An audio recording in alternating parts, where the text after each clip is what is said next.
যেদিন নিজের মেয়ের আর নিজের স্ত্রীর সাথে এরকম হবে না, ওই দিন বুঝবেন যে আসলে কতটা বিষয়টা কত মর্মান্তিক। আপনার সাথে কি আপনার কোনো চাচার সম্পর্ক সমস্যা, আপনার পাড়া প্রতিবেশী সমস্যা, আপনার কাকার সমস্যা, যায়া প্রতিশোধ নিয়ে মাইরালান, কোনো সমস্যা নেই, বিচার হইব না, আপনার কোনো সমস্যা নেই, নির্দ্বিধায় মারতে পারেন।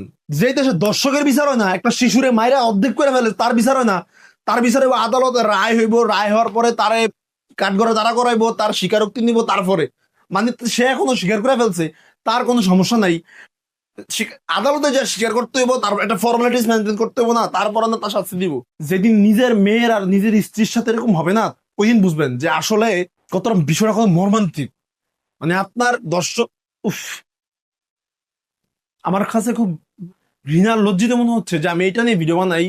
দেশে একটা প্রশাসন থাকতে, স্ট্রং প্রশাসন থাকতে, আমাদের ভাই কোনো নিরাপত্তা নাই, আমাদের বোনদের, আমাদের মায়েদের কোনো নিরাপত্তা নেই। শুধু আছে কি জানেননি, বুক ভরা ভাল চেতনা, আর কোন নেতার চাটমো, কোন নেতার পিছে মনে করেন যে একটু সাডুকারিতা সাইটটা, তারপরে আমার আমার ওই ওই ওই নেতার কাছে আমি ভালো, ওই আমি সব বিচার পাবো, আর ওই নেতারা কিছু কলা যাবে না। কারণ ভাই আপনাদের আপনাদের তো ছেলেরা, আপনাদের মেয়ে ছেলেরা, আপনাদের স্ত্রীরা তো উন্নত কালচারে বড় হচ্ছে বাহিরে। ভাই আমরা তো মরলো এই দেশ, বাঁচলো এই দেশ, আমাদের এই দেশ ছাড়ার কোথাও যাওয়ার গতি নেই। এমন কিছু করেন না যাতে মানুষের মন থেকে বদ্ধ আর কষ্ট আসে।